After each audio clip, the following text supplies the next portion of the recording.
Hello दोस्तों, आप सभी का स्वागत है मेरे इस YouTube चैनल सरकारी आवेदन में। तो चलिए आज मैं आप लोगों के लिए लेके आया हूँ कि आप अपना निवास प्रमाण पत्र घर बैठे कैसे बना सकते हैं। मतलब आपको कहीं किसी लोक सेवा केंद्र या किसी तहसील में जाने की जरूरत नहीं पड़ेगी। आप इसको अपने घर बैठे मोबाइल या लैपटॉप से बना सकते हैं। और इसकी क्या जरूरत पड़ेगी हमको निवास प्रमाण पत्र की, तो जैसे कि अभी क्या है, एडमिशन चल रहे हैं, तो उसमें आपको ये दिखाने के लिए कि मैं अपने ही स्टेट का निवासी हूँ, उसको दिखाने के लिए हमको निवास प्रमाण पत्र की जरूरत पड़ती है। तो चलिए देखते हैं कि ये निवास प्रमाण पत्र कैसे बनता है। तो चलिए हम देखेंगे, इसका स्टेप बाय स्टेप जानकारी लेंगे कि किस तरह से बनेगा, और मैं एक निवास प्रमाण पत्र आपको बना के भी दिखाऊंगा कि कैसे बनता है। तो चलिए शुरू करते हैं। तो सबसे पहले हम जाएंगे कहाँ, गूगल के होम पेज पे, और वहां सर्च करेंगे ई डिस्ट्रिक्ट या एमपी ई डिस्ट्रिक्ट। और सबसे पहला हमारा लिंक ही ओपन हो जाएगा जिसपे लिखा रहेगा क्या, एमपी लोक सेवा। इस पे हम क्लिक करेंगे तो हमारा एक नया पेज खुलेगा। ये साइट थोड़ी स्लो चलती है, इस वजह से हमको थोड़ा डिले हो सकता है। तो हमारा ये पेज खुला। अब इस पे देखिए हमारी सारी जानकारी मिलेगी।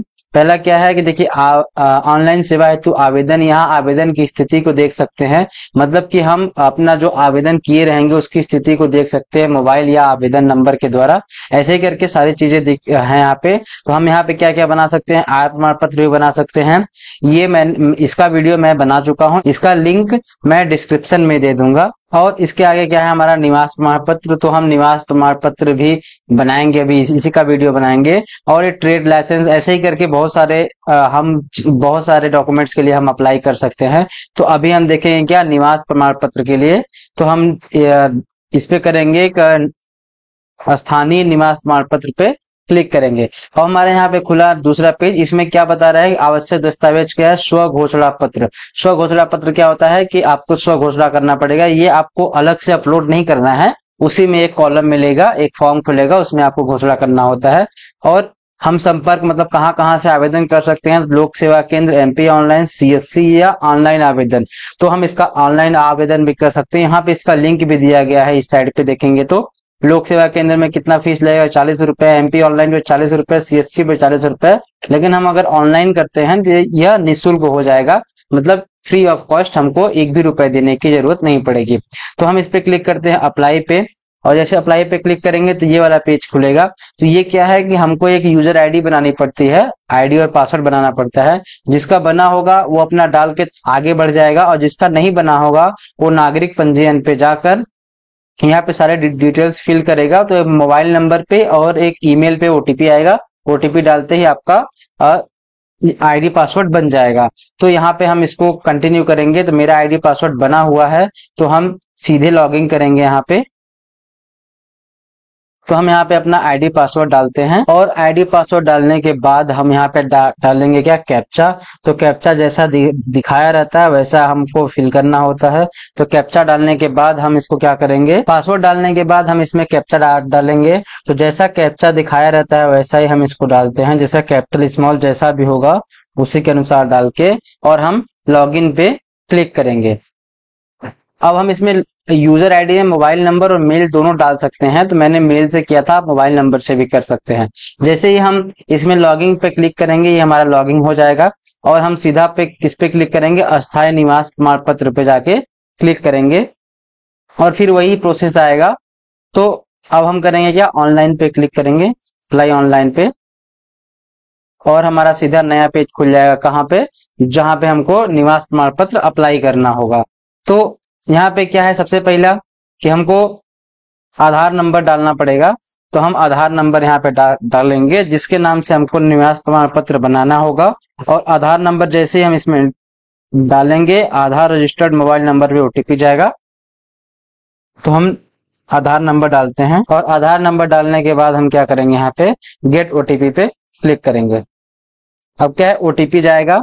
अब ओटीपी आने में थोड़ा लेट लगता है, तो जैसे ओटीपी आएगा हम ओटीपी डाल के आगे बढ़ेंगे। हमारा ओटीपी आ गया है, तो हम ओटीपी को एंटर करेंगे यहाँ पे।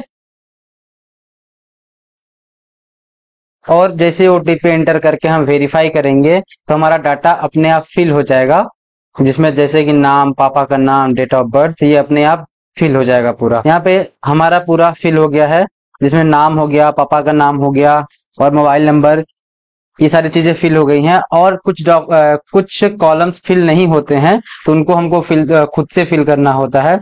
तो जैसे कि और जो कॉलम्स बचे हुए हैं और जो ब्रैकेट्स, उनको हम खुद से फिल करेंगे।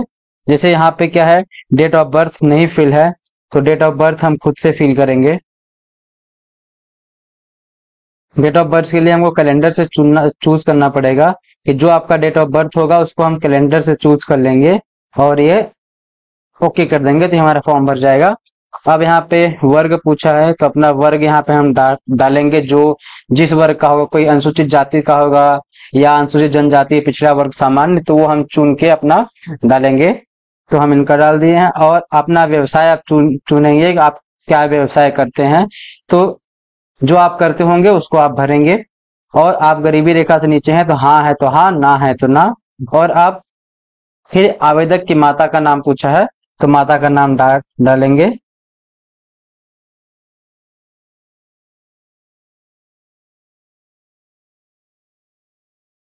और फिर मोबाइल नंबर पूछा है, व्हाट्सएप नंबर।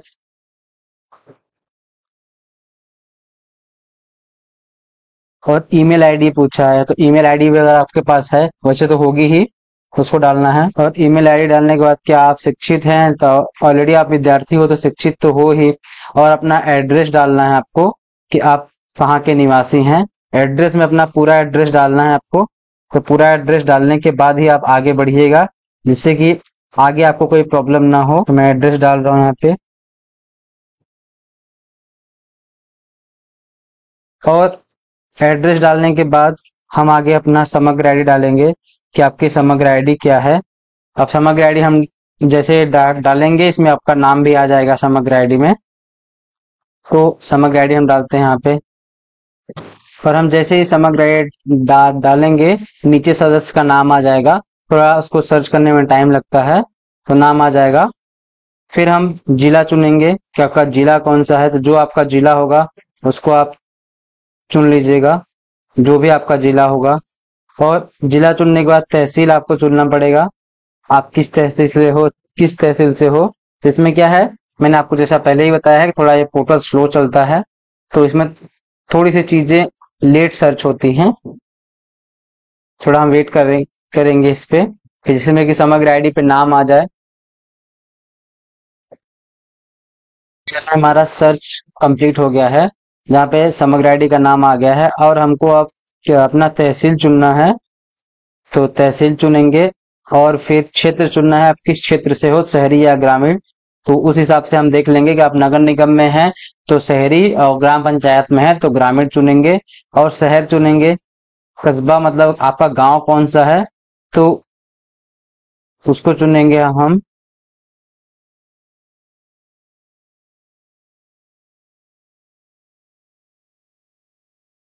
गांव चुनने के बाद हम मकान नंबर डालेंगे, आपका जो भी मकान नंबर होगा तो आप उसको डाल दीजिएगा, अगर नहीं होगा तो जीरो डाल दीजिएगा। तो जो भी मकान नंबर है, अपना मकान नंबर आप डाल लीजिएगा। और मोहल्ला आपका जो भी होगा, तो आप मोहल्ला अपना डालिएगा।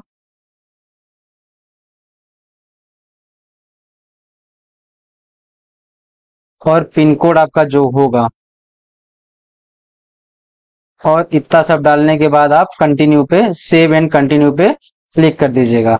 जैसे आप सेव एंड कंटिन्यू पे क्लिक करेंगे, अगला पेज ओपन हो जाएगा, जिसपे आपको कुछ भरना पड़ेगा। जैसे कि आपको शपथ करना पड़ेगा, सत्यापित करना पड़ेगा कि आप कौन हो, आपका कुछ मतलब कि सारी चीजें। तो देखते हैं क्या खुलता है अपना। अब ये पोर्टल थोड़ा स्लो चलता है, तो हम भी थोड़ा वेट करेंगे और आपको भी थोड़ा वेट करना पड़ेगा, इसके लिए हम माफी चाहते हैं। अभी हमारा दूसरा पेज ओपन हो गया है। तो जैसे दूसरे पेज के लिए हम नीचे स्क्रॉल करेंगे, तो हमारा पूरा पूछता है अगला क्या, कि क्या आप विवाहित हैं, अगर हाँ तो हाँ, नहीं तो नहीं। और आपका पात्रता का मापदंड पूछेगा, ये हमारा जरूरी है, पात्रता का मापदंड क्या है। तो मैं आपको एक एक करके सारे को समझा देता हूँ क्या क्या है। आवेदक मध्य प्रदेश में पैदा हुआ हो तथा मध्य प्रदेश राज्य में स्थित किसी भी शिक्षण संस्थान में निरंतर कम से कम 3 वर्ष तक शिक्षा प्राप्त की हो। मतलब कि आप मध्य प्रदेश में पैदा हुए हो और मध्य प्रदेश में कम से कम 3 साल तक पढ़ाई किए हो, तो आपको मिल सकता है। दूसरा क्या है, कि आवेदक मध्य प्रदेश में पिछले 10 वर्ष से निरंतर निवासरत हो तथा मध्य प्रदेश की अचल संपत्ति धारित करता हो। मतलब कि आप मध्य प्रदेश में 10 वर्ष से ज्यादा निवास मतलब रहे हो और वहां पे कुछ खेत जमीन अचल संपत्ति को आप खरीदे हो या धारण किए हो, मतलब कि आपके पास हो वो चीज। और क्या है कि आवेदक राज्य शासन का सेवारत या सेवानिवृत्त शासकीय सेवक हो, मतलब आप मध्य प्रदेश गवर्नमेंट में काम कर रहे हो, मतलब गवर्नमेंट सर्वेंट हो मध्य प्रदेश के, तो आप ले सकते हो। और आवेदक शासन के अंतर्गत स्थापित निगम मंडल आयोग से सेवानिवृत्त कर्मचारी हो, मतलब आप किसी में गवर्नमेंट डिपार्टमेंट में काम कर रहे हो और वहां से सेवानिवृत्त हुए हो तो भी आपको मिल जाएगा।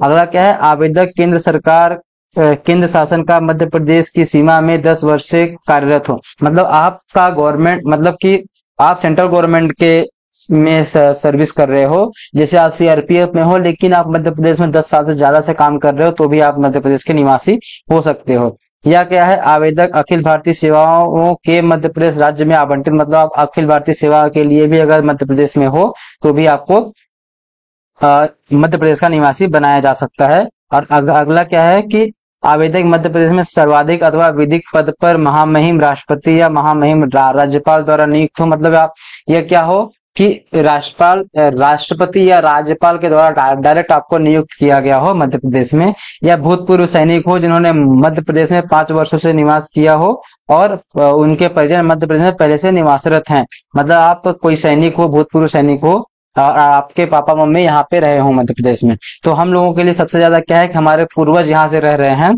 तो हम इस पे चुनेंगे कि आवेदक मध्य प्रदेश में पिछले 10 वर्ष से निरंतर निवासरत है, मतलब कि जो भी आवेदक है इसका हम लोगों के पूर्वज हैं यहाँ पे, तो हम उसको कर सकते हैं। या आप इस मापदंड में जिसमें आते हो उसको आप चुन के आगे बढ़ सकते हो।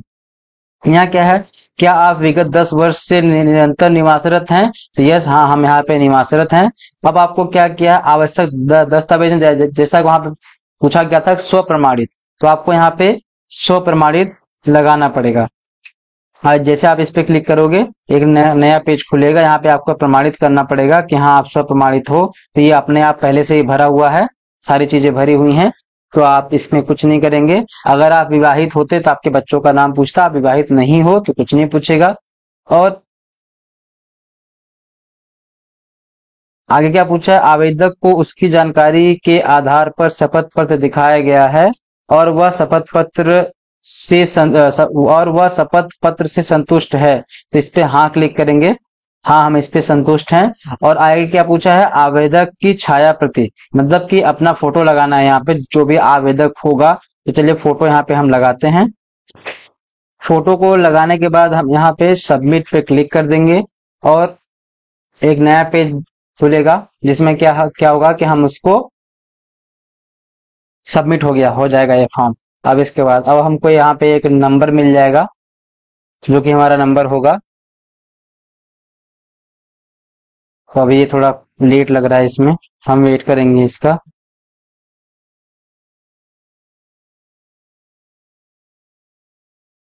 अब हमारा नेक्स्ट पेज खुल गया है जहाँ पे क्या दिखा रहा है, आपका रजिस्ट्रेशन नंबर दिखा रहा है, नाम, पापा का नाम, मम्मी का नाम और आपने जो पता डाला है वो। और यहाँ पे दिखा रहा है क्या, एक टारगेट डेट, जो आपका डेट है, जैसे कि यहाँ पे 17/7/2023 दिखा रहा है, ऐसे ही आपका टारगेट डेट दिखाएगा। अब यहाँ पे आप प्रिंट फॉर्म कर सकते हैं, प्रिंट एक्नॉलेजमेंट कर सकते हैं।